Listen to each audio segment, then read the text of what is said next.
नियुक्ति बदरको एक साता नपुग्दै उद्धव थापा बने कोशीको मुख्यमन्त्री। संवैधानिक परिषदको बैठक निष्कर्षविहीन, 18 गते अर्को बैठक बस्ने। सुन प्रकरणमा एमाले छानबिन समितिको अडानपछि नहटेपछि छलफलमा जुट्यो काङ्ग्रेस। 11 महिनादेखि तलब नपाएपछि वनका 192 कर्मचारी एक सातादेखि आन्दोलित। उपराष्ट्रपति यादवद्वारा 110 फिट अग्लो राष्ट्रिय झण्डाको अनावरण। युद्धग्रस्त मुलुकमा सुरक्षा सम्बन्धी काममा नजान परराष्ट्र मन्त्रालयको आग्रह। संसद अवरोधप्रति राजसभाको असन्तुष्टि। पीडित र साक्षीको संरक्षण गर्न नसक्दा पीडितले न्याय नपाएको प्रधान न्यायाधीश कार्कीको भनाई। प्रधानमन्त्री निवास अगाडि भएको निर्माण व्यवसायीहरूको आन्दोलनमा समर्थन रहेको माओवादी सांसदको भनाई।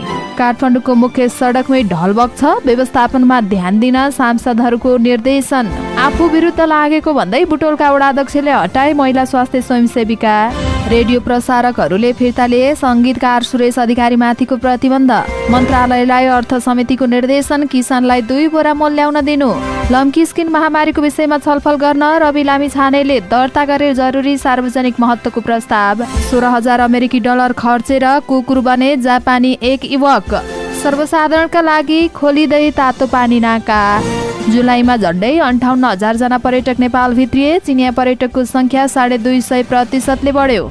युरोप लिग खेल्न सावित्रा भण्डारी इजरायल प्रस्थान। सत्ता गठबन्धन र एमाले बीच सहमति नभएपछि संसद बैठक एक सातासम्मका लागि स्थगित। नक्कली भुटानी शरणार्थी प्रकरणमा थुनामा परेका 15 जना उच्च अदालत गए, रिजाल भने गएनन्। देश बनाउने कुरामा आफूहरू इमान्दार बन्न नसकेको माधव कुमार नेपालको भनाई। सभामुखलाई राजीनामा गराएर सरकार गठन गर्नु जालझेल रहेको राजेन्द्र लिङदेलको भनाई। काङ्ग्रेस र एमाले मिलेर सरकार बनाउन सुझाव। प्रस्तावित राजदूत विरुद्धको उजुरी खारेज, अर्को बैठकले सुनाई अगाडि बढाउने। मध्य बानेश्वरको अवैध टहरा तत्काल नभत्काउन काठमाडौँ महानगरपालिकालाई उच्च अदालतको आदेश। धरान अस्तव्यस्त, मेयर वृक्षरोपणमै मस्त। स्थानीय बुद्धिजीवी भन्छन् साम्पाङको कार्यशैली मेयर भन्दा अभियन्ताको जस्तो देखियो। जुम्लाको गुठी चौरमा रक्सी पिउन लाइसेन्स अनिवार्य। बढेर आयो पेट्रोलियम पदार्थको मूल्य, ग्यासको मूल्य भने घट्यो। सुन तस्करी प्रकरणमा 2 हप्तासम्म सुनको तौल यकिन हुन सकेन। अनुसन्धानकै क्रममा रहेकाले छिट्टै टक्सारलाई पत्र पठाउने विभागको दाबी। चलचित्रकार साङमा दयाहाङको जोडी सुरक्षा पन्तसँग र आङ सान सुकीलाई 5 वटा मुद्दामा माफी। 33 वर्ष तोकिएको कैद सजाय 27 मा झर्यो। नमस्कार, अनलाइन समाचारमा यहाँलाई हार्दिक स्वागत छ। म सावित्रा कोइराला। आज मिति 2080 साल साउन महिनाको 17 गते बुधबार। आज पनि हामी उपस्थित भइसकेका छौँ। देशभरका के भयो सम्पूर्ण जानकारी लिएर हाम्रो भिडियोलाई अन्तिमसम्म हेर्नुहोला। अनि कस्तो लाग्छ त्यस्तै सल्लाह सुझाव अनि प्रतिक्रिया तल कमेन्ट बक्समा कमेन्ट गर्न सक्नुहुनेछ। अब समाचार विस्तारमा। सर्वोच्च अदालतले मुख्यमन्त्रीको नियुक्ति बदर गरेको 6 दिनपछि नेपाली काङ्ग्रेसका संसदीय दलका कोशीका नेता उद्धव थापा मुख्यमन्त्रीमा पुनः नियुक्ति हुनुभएको छ। असार 21 गते प्रदेश सभामा सभामुख बाबुराम गौतमको हस्ताक्षर बुझाएपछि बहुमत दाबी गरेका थापाको नियुक्तिलाई सर्वोच्च अदालतले बदर गरेको थियो। सभामुखको हस्ताक्षरलाई संवैधानिक मानेपछि गठबन्धनले सभामुख बाबुराम गौतमलाई राजीनामा गर्न लगाएर संख्या पुर्याएको हो। कोशीमा बहुमत पुर्याउन 47 सिट चाहिन्छ। माओवादीबाट गौतम सभामुख पदमा रहन्जेल सत्ता गठबन्धनको बहुमत पुग्न नसक्ने भएपछि उहाँलाई राजीनामा गराइएको हो। उहाँले अन्तिम समयसम्म पनि राजीनामा दिन मान्नु भएको थिएन। कोशी प्रदेश सरकार गठनमा गठबन्धनमा रहेका दलहरू काङ्ग्रेसका 29, माओवादी केन्द्रसँग 13, एकीकृत समाजवादीसँग 4 र जसपासँग 1 सदस्य रहेका छन्। सत्ता गठबन्धन दलको तर्फबाट 47 प्रदेश सभा सदस्यको हस्ताक्षर लिएर पुगेपछि प्रदेश प्रमुख आफुङले संविधानको धारा 168(2) अन्तर्गत मुख्यमन्त्रीमा प्रदेश प्रमुखले नियुक्ति गरेका हुन्। संवैधानिक परिषदले भावी प्रधान न्यायाधीशको नाम सिफारिस गर्न सकेन। मंगलबार अपराह्न सिंहदरबारमा 1.5 घण्टा बसेको मन्त्री परिषदको बैठक निष्कर्षविहीन बनेको हो। बैठकमा धेरै विषयमा छलफल भए पनि प्रधान न्यायाधीश कसलाई बनाउने भन्ने विषयमा नामको विषयमा भने प्रवेश नै नभएको राष्ट्रिय सभा अध्यक्ष गणेश तिमल सिन्हाले जानकारी दिनुभयो। उहाँका अनुसार साउन 18 गते बस्ने बैठकले रिक्त संवैधानिक निकायका पदमा एकमुष्ट निर्णय गर्ने सहमति भएको छ। धेरै विषयमा छलफल भयो तर निर्णय भएन। अब 18 गते बस्ने अर्को बैठकले रिक्त पदमा छलफल गर्ने भएको छ, तिमल सिन्हाको भनाइ छ। नेपाली कांग्रेसका पदाधिकारीको बैठक बसेको छ। नेकपा एमाले सुन प्रकरणमा छानबिन उच्च स्तरीय समितिको माग गर्दै सदन चल्न नदिने अडान लिएपछि कांग्रेस पदाधिकारीको बैठक बसेको हो। कांग्रेस संसदीय दलको कार्यालयमा बैठक बसेको पदाधिकारीको भनाइरहेको छ। एमाले सुन प्रकरणमा गृहमन्त्री र अर्थमन्त्रीको संलग्नता रहेको आरोप लगाउँदै आएको छ। एमाले नैतिकताका आधारमा उपप्रधान तथा गृहमन्त्री नारायणकाजी श्रेष्ठको राजीनामा मागेको छ।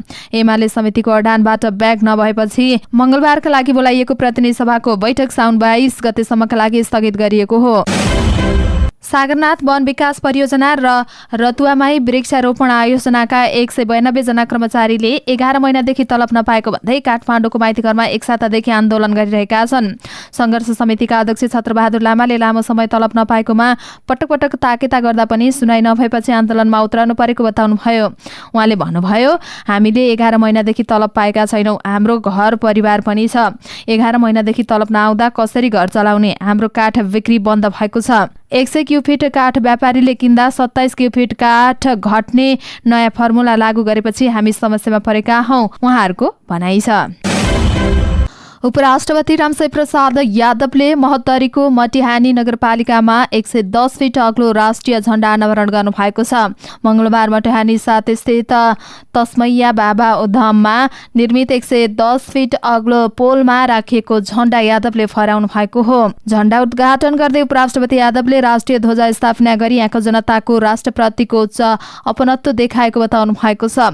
तराई मधेस सुक्खा क्षेत्रमा परिणत भएकोमा चिन्ता व्यक्त गर्दै उपराष्ट्रपति यादवले किसानले ठूलो समस्याको सामना गर्नु परेकोमा चिन्ता व्यक्त गर्नुभयो। यस्तो अवस्थामा संवेदनशील भई समस्याको समाधान गर्नु सरकारको दायित्व रहेको उहाँको भनाइ छ। झण्डा उद्घाटन कार्यक्रममा मध्य प्रदेशका मुख्यमन्त्री सरोज कुमार यादव, प्रदेश सरकारका मन्त्री, प्रदेश सभा सदस्य लगायतको उपस्थिति रहेको थियो। परराष्ट्र मन्त्रालयले युद्धग्रस्त क्षेत्रमा सुरक्षा सम्बन्धी काममा नजान अनुरोध गरेको छ। मंगलबार विज्ञप्ति निकालेर मन्त्रालयले यस्तो कार्यमा संलग्न नहुन र हुँदा आइपर्ने जोखिम र उद्धारमा हुने कठिनाइप्रति सजग रहन भनेको हो। नेपालीहरू विदेशी सेनामा भर्ना भएका भन्ने केही सामाजिक सञ्जाल र सार्वजनिक सञ्चार माध्यममा आएका समाचारहरूमा ध्यानकर्षण भएको जनाउँदै मन्त्रालयले यस्तो आग्रह गरेको हो। विदेशी सेनामा नेपालीहरू नागरिकहरू भर्नाका सम्बन्धमा परम्परागत रूपमा सम्झौता अन्तर्गत केही मित्र राष्ट्रहरूको राष्ट्रिय सेनामा नेपाली नागरिकहरू भर्ना हुँदै आएकोमा बाहेक अन्य विदेशी सेनामा नेपाली नागरिकहरू भर्ना हुन अनुमति दिने सरकारको नीति नरहेको पनि मन्त्रालयले स्पष्ट पारेको छ। लगातार संसद अवरोध गरेको प्रति राष्ट्रिय स्वतन्त्र पार्टी रासपाले असन्तुष्टि जनाएको छ। सभामुख देवराज घिमिरेले मंगलबार बोलाएको कार्यव्यवस्था परामर्श समितिको बैठकमा रासपाका प्रमुख सचेतक सन्तोष परियारले संसद बैठक चल्न नसक्दा जनताका मुद्दाहरू उठाउन नपाएको भनी ध्यानकर्षण गराउनु भएको हो।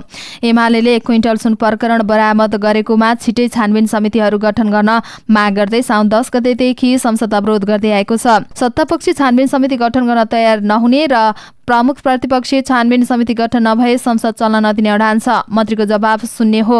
जवाफमा चित्त नबुझे त्यसपछि अगाडि बढ्ने प्रक्रिया होला। ठूला दलहरू प्रक्रियामा सहभागी हुन तयार नहुँदा समस्या भएको भन्दै प्रमुख सचेतक परियारले भन्नुभयो, पुराना पार्टीहरूको अकर्मण्यताका कारण संसद चल्न सकेन।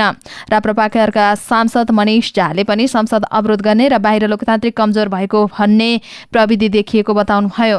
संसद अवरोध गर्ने कुरा स्कुलमा ताला लगाएर मेरो समाज शिक्षित भएन भनेर बाहिर विरोध गर्नु जस्तै हो, उहाँको भनाइ छ। प्रधान न्यायाधीश हरिकृष्ण कार्कीले पीडित र पीडितहरूको साक्षीको संरक्षण गर्न नसक्दा फौजदारी मुद्दाहरूमा पीडितलाई न्याय दिन नसकिएको स्वीकार्नु भएको छ। मंगलबार इन्सेकको 31औं प्रकाश स्मृति दिवसका अवसरमा आयोजना गरेको कार्यक्रममा बोल्दै प्रधान न्यायाधीश कार्कीले यस्तो स्वीकार गर्नु भएको हो। उहाँले पीडित र पीडितका साक्षीको संरक्षणको विषयमा संविधानमा उल्लेख भए पनि उनीहरूको संरक्षक समर्थकको रूपमा हुन नसकेको बताउनु भएको छ।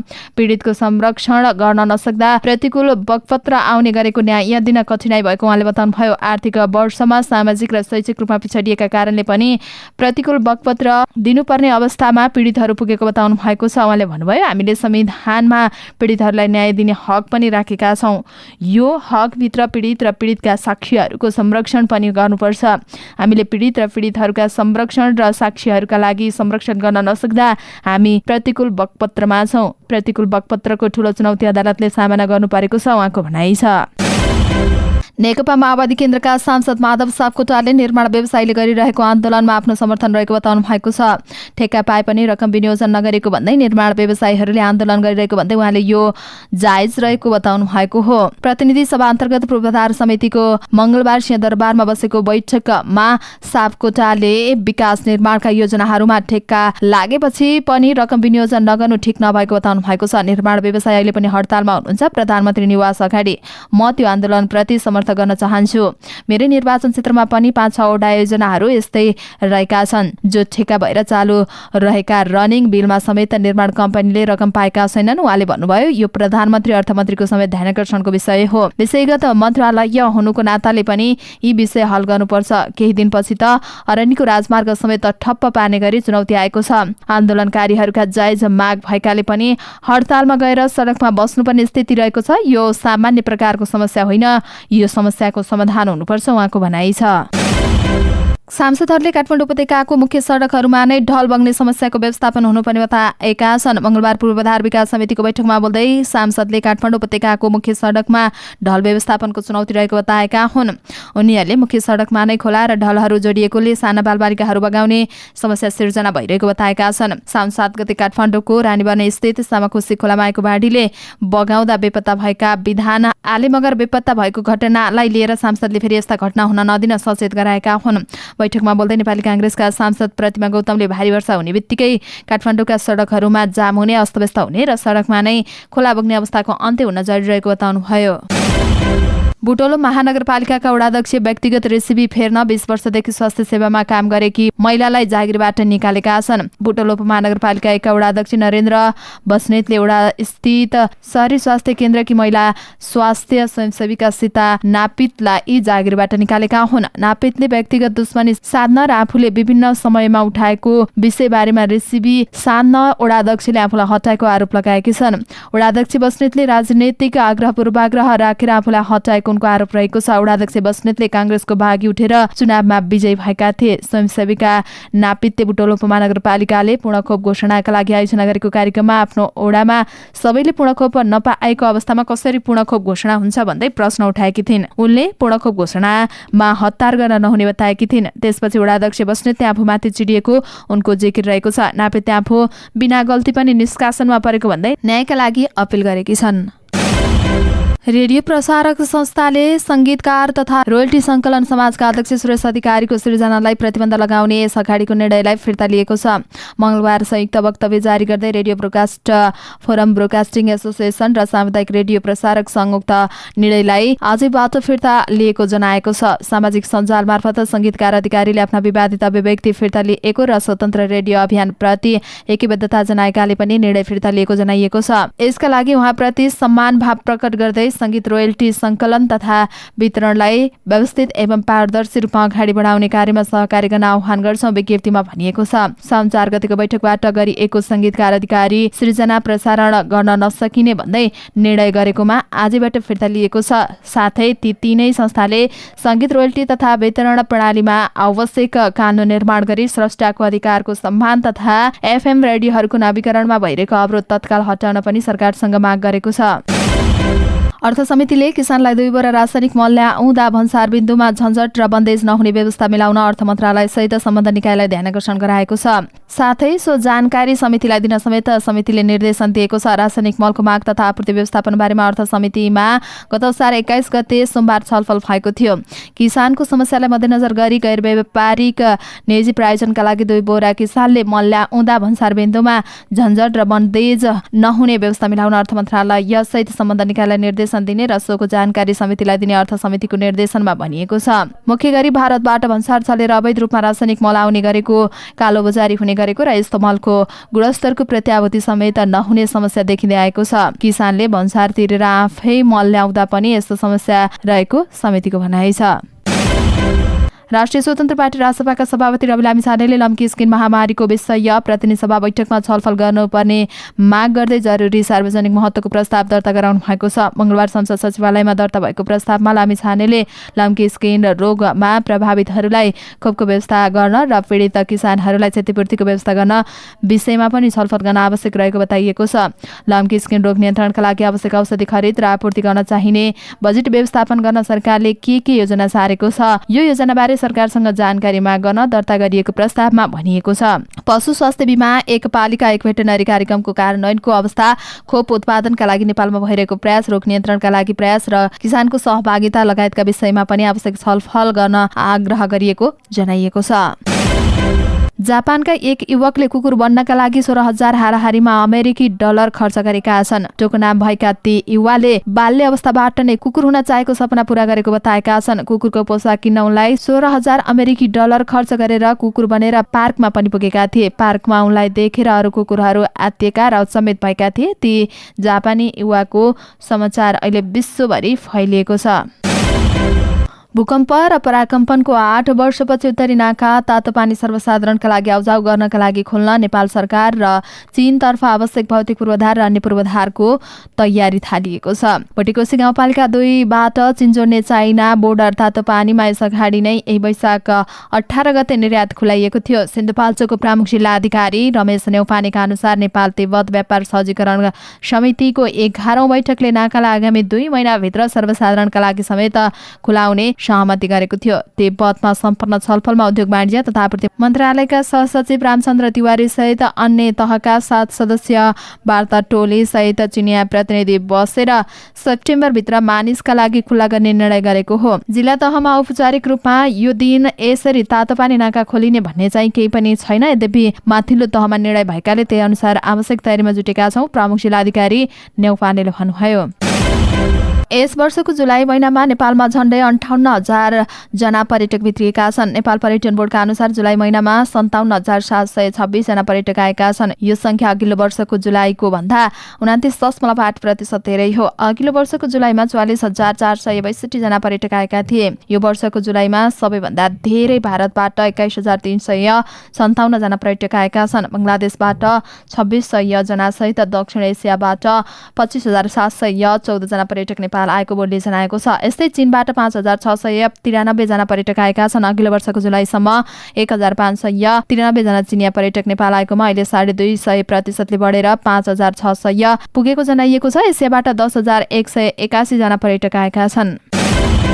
फुटबलर सावित्रा भण्डारी व्यावसायिक खेलको लागि इजरायल प्रस्थान गरेकी छन्। सावित्राले सामाजिक सञ्जालमा तस्बिर राखेर आफू इजरायल प्रस्थान गरेको जानकारी गराएकी छन्। नेपालबाट युरोपेली क्लबमा गएर खेल्ने सावित्रा पहिलो खेलाडी हुन्।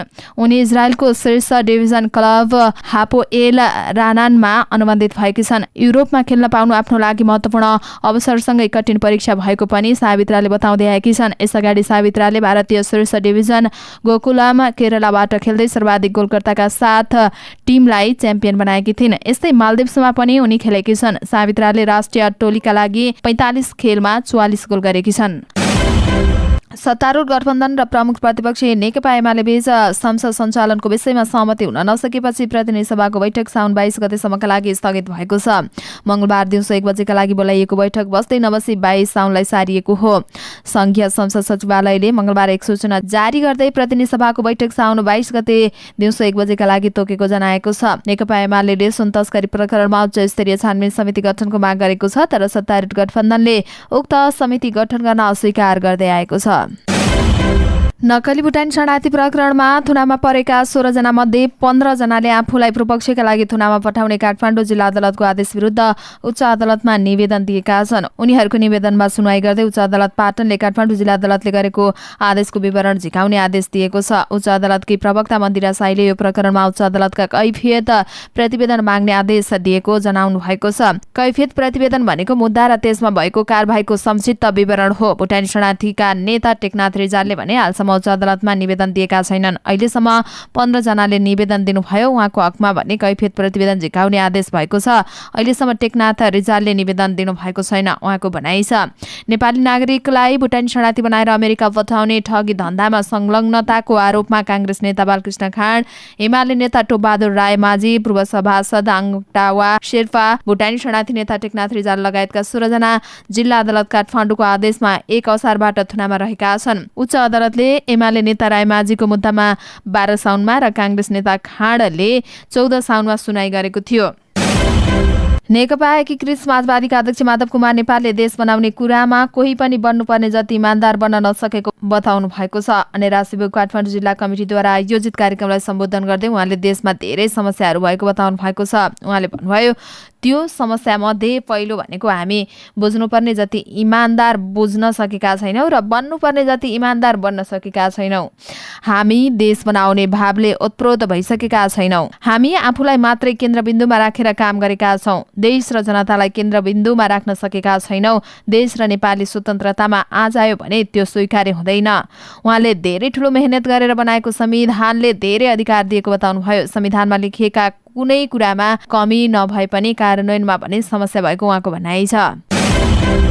राष्ट्रिय प्रजातन्त्र पार्टीका अध्यक्ष राजेन्द्र लिङ्गदेलले सभामुखलाई राजीनामा गराएर कोशी प्रदेश सरकार गठन गर्नु जालझेल भएको बताउनु भएको छ। विराटनगर विमानस्थलमा पत्रकारसँग कुरा गर्दै उहाँले एउटा प्रदेशको सत्ता टिकाउन र सरकार बनाउन उहाँले सभामुखलाई राजीनामा दिन लगाउनु भयो। भोलि सरकार बनाउनका लागि एमाले राजीनामा दिन लगाउने होला। यसरी नै संविधानले परिकल्पना नगरेको अवस्थामा मुलुकलाई लैजानु गलत हो उहाँको भनाइरहेको छ। सभामुखले राजीनामा दिएपछि उपसभामुखले राजीनामा दिनुहोला। ज्येष्ठ सदस्यता भएका व्यक्तिलाई मन्त्री बनाउने भन्दै हुनुहुन्छ। एमाले ज्येष्ठ सदस्य अनुपस्थित गराउने होला।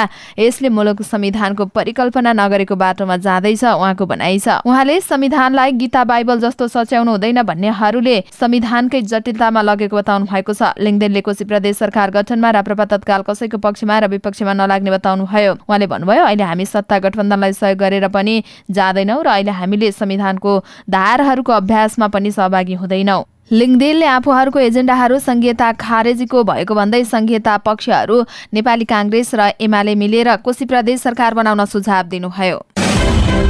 संघीय संसद अन्तर्गत संसदीय सुनाई समितिले प्रस्तावित राजदूतको सुनाई अगाडि बढाउने भएको छ। सिंहदरबारमा मंगलबार बसेको समिति बैठकले प्रस्तावित राजदूत विरुद्धको उजुरी थप छलफल गर्न आवश्यक नरहेकाले आगामी बैठकमा राजदूतको सुनाई सम्पन्न गर्ने निर्णय गरेको हो। प्रस्तावित राजदूत माथि उजुरीबारेको छलफलमा संसदहरूले बेनामे र ठेगाना नखुलाएको उजुरीमाथि छलफल अनावश्यक रहेको धारणा समेत राखेपछि आगामी बैठकले राजदूतको सुनाई गर्ने समितिका ज्येष्ठ सदस्य ज्ञानेन्द्र बहादुर कार्कीले जानकारी दिनुभएको हो। राजदूत सिफारिस गर्दा समावेशी नभएको भन्ने विषयमा पनि प्रश्न उठेकोले यस विषयमा आगामी बैठकमा परराष्ट्र मन्त्री एनपी साउदसँग छलफल गर्ने निर्णय भएको उहाँको भनाइरहेको छ। यसअगाडि समितिको बैठकमा पनि सदस्यहरूले पूर्ण विवरण नखोलिकन आएका उजुरीमाथि छलफल गर्न आवश्यक नरहेको धारणा राखेका थिए। सदस्य जनार्दन शर्माले उजुरीमाथि छलफल गर्न आवश्यक नरहेको तर समावेशिताका विषयमा भन्ने ध्यान दिनुपर्ने बताउनुभयो। एमाले प्रमुख सचेतक पदम गिरीले पनि पूर्ण विवरण उल्लेख भएका उजुरीमाथि मात्रै छलफल गर्नुपर्ने र बेनामे उजुरीलाई ध्यान दिन आवश्यक नरहेको बताउनुभयो।